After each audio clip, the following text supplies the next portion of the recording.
आज हम बात करने वाले हैं मुर्शिद की कलम से के बारे में। ये सिर्फ एक टाइटल नहीं है, बल्कि एक एहसास है। एक ऐसा एहसास जो हमें सीधा शायर के दिल की गहराइयों में ले जाता है। तो चलिए इस खूबसूरत सफ़र को शुरू करते हैं। तो सबसे पहले ये रही वो पूरी नाज़्म, अपनी सारी खूबसूरती के साथ। अब ये सिर्फ कुछ शब्द नहीं है ना?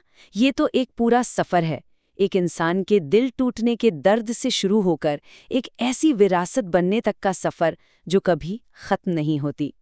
आइए इस सफ़र के हर मोड़ को, हर पड़ाव को महसूस करते हैं।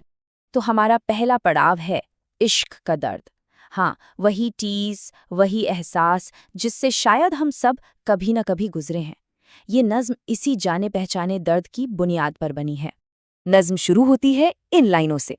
अब यहाँ एक बात गौर करने वाली है।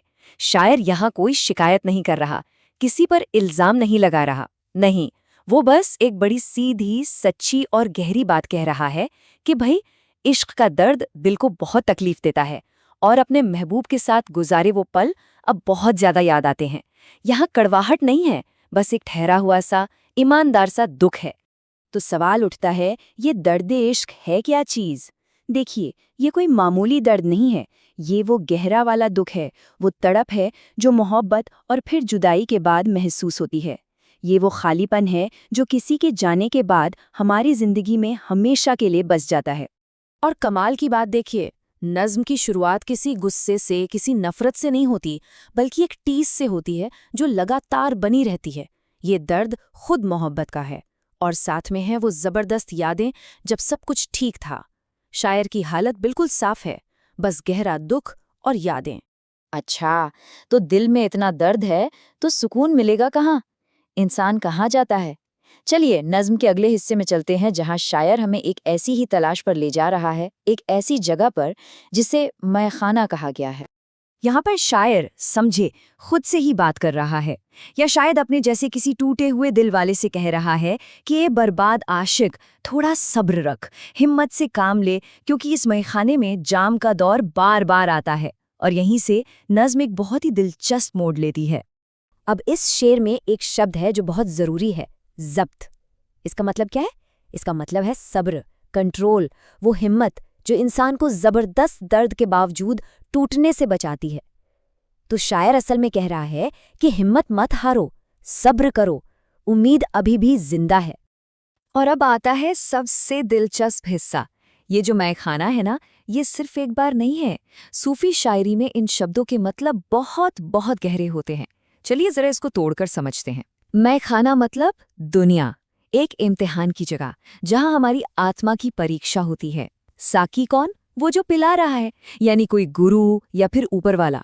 और जाम, वो शराब नहीं, बल्कि वो ज्ञान है, वो सच्चा इश्क है जिसकी सबको तलाश है। तो शायर असल में कह रहा है कि इस दुनिया में सब्र रखो, रूह को सुकून जरूर मिलेगा, बार बार मिलेगा। तो हमने दर्द से शुरुआत की, फिर सुकून की तलाश में मैखाने तक पहुंचे, और अब हम आ गए हैं नज़्म के आखिरी और शायद सबसे गहरे पड़ाव पर।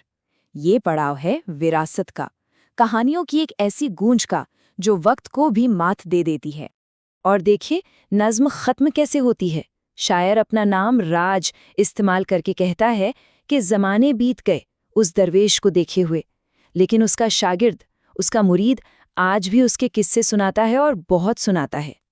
अब यहाँ गौर कीजिए, दर्द का जिक्र गायब हो चुका है।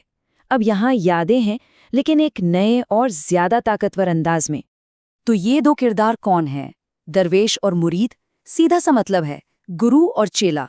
दरवेश वो गुरु जो अब इस दुनिया में नहीं है, वो ज्ञान का समंदर था, और मुरीद वो उसका शिष्य है जो उस ज्ञान की विरासत को अब आगे बढ़ा रहा है। गुरु अब जिस्मानी तौर पर नहीं है, लेकिन उसकी कहानियों में, उसकी बातों में वो आज भी जिंदा है। तो ये पूरा सिलसिला चलता कैसे है देखिए। सबसे पहले दरवेश है जो अपनी जिंदगी जीता है और सिखाता है।